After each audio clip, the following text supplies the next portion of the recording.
आप ही कोई स्थान दे दीजिए ना।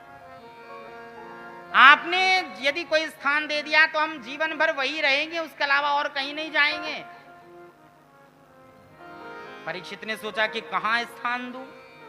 बहुत सोच विचार करके कलयुग को 4 जगह दी रहने के लिए, कि द्यूतम, पानम, स्त्रियः, सूना। द्यूतम, द्यूतम कहते हैं जुए को। जुए में कलयुग का निवास स्थान है। जुए में कलयुग कपट के रूप में रहता है। बिना कपट के जुआ कभी खेला ही नहीं जाता है। और जो जुआ खेलते हैं ना, समझ लीजिए वो कलयुग के भतीजे हैं। हाँ। अच्छा, पढ़े लिखे समाज में एक चीज मैंने और देखी है। जिस दिन दिवाली होती है उस दिन वो कुछ जुआ हुआ कुछ ऐसा कुछ खेलते हैं। अरे भाई, बात समझ में नहीं आती है कि जिस दिन लक्ष्मी जी का पूजन हो रहा है उस दिन तुम लक्ष्मी को ही दांव पर लगा रहे हो। ये अधिकार किसने दिया? भारतीय संस्कृति तो नहीं है ये संस्कृति आई कहां से? ये प्रचलन हुआ कहां से? और अधिकतर और कहीं नहीं देखा है। जो ज्यादा पढ़े लिखे समाजों में ही देखा है कि उस दिन जुआ जरूर खेलते हैं। माफ करिए यदि किसी को मेरी बात अगर बुरी लग रही हो तो बंद करिए।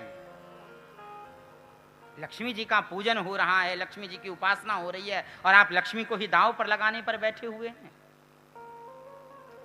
ये सही नहीं है। तो सबसे पहला स्थान दिया द्यूतम, जुए में कलयुग का निवास स्थान है। पानम, मदिरा, मदिरा में, शराब में नशे के रूप में कलयुग निवास स्थान करता है। और वैसे एक बात मैं बताऊं, ये शराब जो है ना, गुजरात में तो बैन है। अच्छा हाँ, जहां बैन होता है ना वहां होता है। हाँ, राधे राधे बोलना पड़ेगा। शराब जो पीना जो बताया गया है वो मनुष्यों के लिए बताया नहीं गया है। मदिरा पीना राक्षसों के लिए बताया गया है।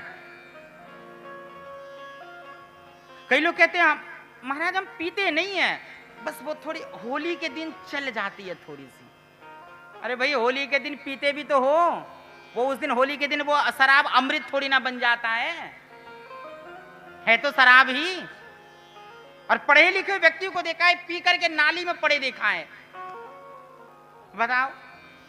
और कई लोगों को देखा है कि पी करके पड़े हैं और वही आकर के कुत्ता भी चाट रहा है मुंह को, बताओ। ये शिक्षित लोगों का काम है। बंद करिए इसको। मनुष्यों के लिए तो है ही नहीं ये चीज। ये मदिरा पान जो है इसमें नशे के रूप में कलयुग निवास करता है। स्त्रियां, जो सबसे घृणित कर्म बताया गया है, पराई स्त्रियों पर कुदृष्टि रखना, तो वहां पर काम के रूप में निवास करता है। और सूना, चौथा स्थान दिया है सूना, यानी हिंसा। हम किसी छोटे सी चींटी को मारते हैं तो वो बचने का प्रयास करती है, यानी वो मरना नहीं चाहती है चींटी, लेकिन फिर भी हम जबरदस्ती मारते हैं। अब विचार करिए, जब हमें डॉक्टर सुई लगाता है तो हम मैया री मैया करते हैं, है ना। हमें तकलीफ होती है, दर्द होता है, और हम किसी जीव को मार करके खा जाते हैं, उस समय उसको दर्द नहीं होता होगा। तो हिंसा के रूप में वहां पर कलयुग निवास करता है। 4 जगह देने के बाद भी कलयुग विचार कर रहा है कि परीक्षित महाराज न तो जुआ खेलते, न मदिरा पान करते हैं, न परिस्त्री गमन करते हैं, न हिंसा करते हैं, तो यहां रहना व्यर्थ है मेरे लिए। तो बताइए महाराज एक जगह और दे दीजिए।